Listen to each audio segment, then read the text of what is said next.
Hello guys, তো চলে এসেছি নতুন আরেকটা ভিডিও নিয়ে। তো সবাই কেমন আছো? আশা করছি ভালো আছো, আর আমিও খুব ভালো আছি। আজকে একটু বিকালের দিকে ঘুরতে বেরিয়েছিলাম দিদির সাথে, গুরুদুয়ারের দিকে যাচ্ছিলাম, একটু কাজ ছিল তাই। তো দেখো ওই গুরুদুয়ারে আমরা পৌঁছেই গেছি। এইটা হচ্ছে আমাদের এখানে গুরুদুয়ারা।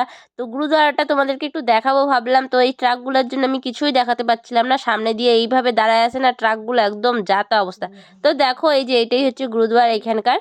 তো আমাদের এখানে আর কিছু দোকান থাকুক না থাকুক, কিন্তু চা দোকান অনেক আছে ভাই, অনেক অনেক। দেখো এইখান থেকে যে শুরু হবে কত দূর যে চা দোকান, মানে এইখানে আসলে বুঝতে পারবে মানুষ যে কত চা খায়, কত চা, মানে খালি চা দোকান আর চা দোকান। চা দোকান পার করে চলে আসছি এখন আমরা চা পাতা বাগানে। তো চা পাতা বাগান পার করে এখন আমরা যাচ্ছি আমাদের যেখানে যাওয়ার দরকার, ওখানে যাইতেছি।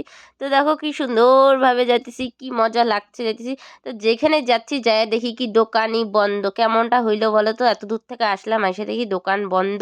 এখন কি করব কি করব বলতেছি দিদিরে, কি করব কি করব। তো যাদের দোকান ওরা গেছে বিয়া খাইতে, মানে ভাই ওরা বিহার চলে গেছে বিয়ে খাইতে, আর আমরা এখানে দোকানের সামনে এসে বসেছি। তো কি করা যাবে, এখন আমরা চলে যাব আবার এখান থেকে।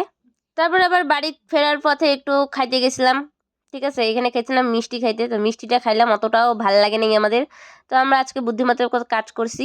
অন্য সময় হচ্ছে নিয়ে যাই, পরে ভাল লাগে না, এই জন্য আমরা এখানে আজকে টেস্ট করে নিয়েছিলাম। তো কচুরিটা খেলাম, এটাও মোটামুটি ছিল, আর জন্য নিই নাই। তারপর আমাদের দেখো অন্ধকারই হয়ে গেছে, বাড়ি যেতে যেতে একদম সব লাইট লুট জ্বলে গেছে, অন্ধকার হয়ে গেছে। তারপরে আমরা বাড়ি চলে এসেছি, বাড়ি আসার সময় নিয়ে এসেছিলাম সিঙ্গারা।